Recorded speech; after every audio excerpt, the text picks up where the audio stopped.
Welcome to UK News Times. My name is John Z. Coover. Let's check the latest news headline. WHO chief expresses regret over Trump move to cut funding. Russia says Trump's selfish WHO decision most concerning. US to live in infamy for defunding WHO amid virus pandemic. Zarif. Over 11,000 army medical personnel on front line of fighting COVID-19, Iran commented. Under US pressure, Spain follows EU peers in banning Iran airline. That was the headline. We now move on to the news in detail. But before that, there will be a request to like this video. The Director General of the World Health Organization (WHO) has expressed regret over the US President's decisions to cut funding the body at the time of the new coronavirus pandemic. This is a time for all of us to be united in our common struggle against the common threat. Tedros Adhanom Ghebreyesus told reporters during a video conference from the WHO headquarters in Geneva on Wednesday. When we are divided, the coronavirus exploits the cracks between us. He also reiterated that the UN body is reviewing the possible impacts of the US President Donald Trump's decisions, adding that the organization would work with its partners to fill any financial gaps and to ensure its activities will continue uninterrupted. Tedros' comments come a day after Trump announced that the US would halt its financial support of the WHO. Today, I'm instructing my administration to halt funding of the WHO while a review is conducted to assess the World Health Organization's role in severely mismanaging and covering up the spread of the coronavirus. Trump said in a news briefing in Washington on Tuesday. He added that review of the Geneva-based agency would take somewhere between 60 to 90 days. Trump has repeatedly accused that the WHO is siding with China and reliance on Chinese data, blaming it for all sorts of false information about transmission and mortality that was circulated amid initial reports. The US contributed $400 million to the WHO last year, roughly 15% of its budget.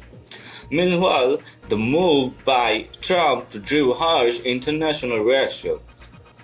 The European Union, the African Union, China, France, and Germany all criticized the US president for his abrupt move. The US organization and NGOs also gave a cold shoulder to the decision. On Wednesday, the US Chamber of Commerce accused Trump of damaging the country's interest through ending Washington's funding to WHO. Cutting the WHO's funding during the COVID-19 pandemic is not in US interest, given the organization's critical role assisting other countries, particularly in the developing world. In the response, U.S. Chamber of Commerce Executive Vice President and Head of International Affairs Myron Brilliant said in a press release, the U.S. Centers for Disease Control and Prevention (CDC) also announced that it will continue to cooperate with the WHO to mitigate the novel coronavirus pandemic. WHO has been a long-term and still a great partner for us, CDC Director Robert Redfield told CBS on Wednesday. For me and for CDC and the public health arena, we are continuing to work side by side with WHO to do the best that we can to limit the spread of disease and to protect the American people. US President Donald Trump's selfish decision to cut funding to the World Health Organization (WHO) is worthy of condemnation. The Kremlin says Trump said on Tuesday that Washington would suspend the WHO funding over what he called the UN body's mismanagement of the new coronavirus pandemic, in a new move that has drawn widespread international condemnation. We see yesterday's announcement by Washington on freezing funding on the WHO as most concerning. Deputy Foreign Minister Sergei Ryabkov told state news agency TASS it is a sign of the very selfish approach of the US authorities to what is happening in the world due to the pandemic. Such a blow to this organization just when the international community is looking towards it is a step worthy of condemnation and every reproach.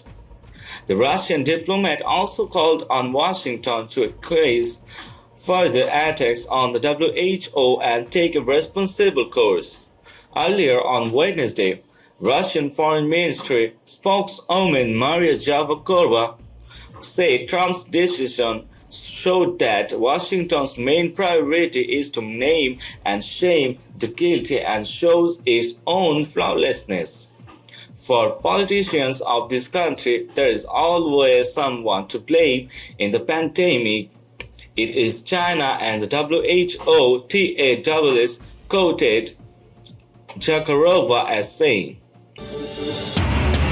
Foreign Minister Mohammad Javad Zarif has hit out at the US for deciding the health funding to the WHO, World Health Organization, amid the coronavirus pandemic, saying the world may now better realize Tehran's long experience of bearing the brunt of Washington's bullying that kills people.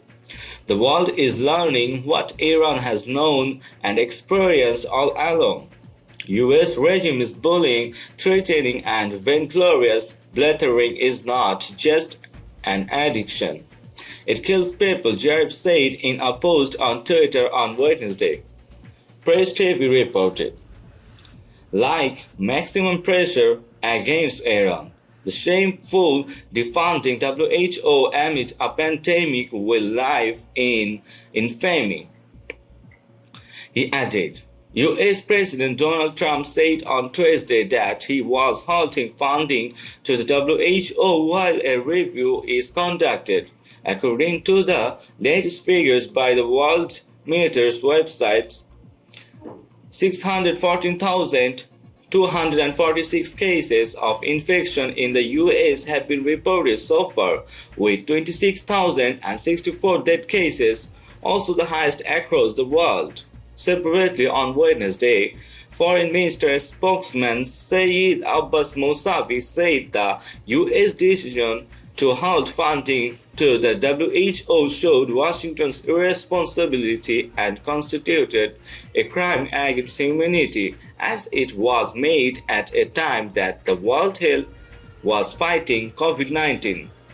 Nothing that the health, well-being, and safety of people around the world are directly affected by the corona epidemic, he added. At the worst possible time and in the midst of the war against a global catastrophe, the United States is certainly punishing the only global coordinator of health, which is sheer irresponsibility and a crime against humanity.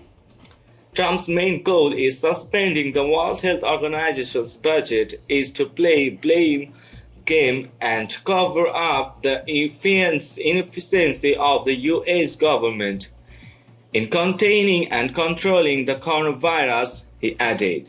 Mousavi said that the US decision against the UN Health Agency constituted a violation of their obligation to the international community. The chief commander of Iran's army says 11,000 medical staff of the force have been on the front line in the country's fight against the COVID-19 disease. More than 11,000 medical staff of the army have been selflessly working on the front line against coronavirus. Major General Syed Abdurrahim Mousavi said in a message on Wednesday on the upcoming occasion of Iran's National Army Day, Press TV reported. He said that the army always stands ready to sincerely render assistance to the Iranian nation in hard times, including at the present juncture when the country is battling the deadly virus. I would like to thank all my dear comrades in the Army, Air Defense, Ground Force, National Defense, Air and Naval Forces, and especially those on the front line of defending health, and I appreciate all the sincere and honest efforts. He added. Separately, Iranian Defense Minister Brigadier General Amir Hatami said on Wednesday that the army had managed to prepare a 2,000-bed rehabilitation and medical center within 48 hours, which he said was of particularly importance as the country was battling the new coronavirus. In Iran, the new coronavirus, which is a flu-like virus, has so far infected 76,389 and killed 4,777 others, with 49,933 cases of recovery, according to the latest updates released by the Iranian Health Ministry on Wednesday.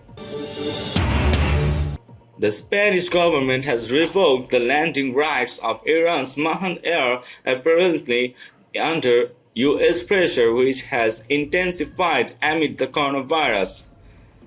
La Vanguardia newspaper cited sources in the Spanish Civil Aviation Authority DGAC as saying that Mahan Air has been forced to terminate its service to Barcelona from March 23.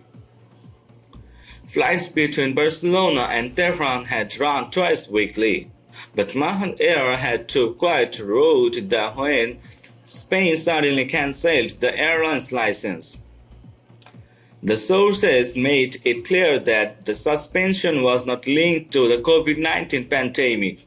Swiss-based TH Aviation, which collects and publishes information about the airline business, suggested that the revocation followed a U.S. campaign to pressure Iran. The U.S. government has largely gone out on its own to intensify illegal sanctions on Iran despite opposition by European and other world countries. But the EU has continued to submit to American coercion at the same time. In revoking the flights, Spain has just followed a wider trend in Europe where Germany, France, and Italy have all asked Iranian carriers to desist from flying into their airports. Last month, Germany ordered Iran Air to suspend its flights to the country. Iran's flag carrier used airports in Cologne, Bonn, Frankfurt, and Hamburg for passenger and cargo flights. Even as the German government linked its decision to the coronavirus crisis, it had revoked the license of Mahan Air in January 2019 after heavy U.S. pressure. France banned the airline in March 2019, accusing it of transporting military equipment and personnel to Syria and other war zones. Italy followed their lead in mid-December last year following a meeting between its Foreign Minister Luigi Di Maio and hawkish U.S. Secretary of State Mike Pompeo. That's all for the newsroom for this moment. Thank you for staying with us.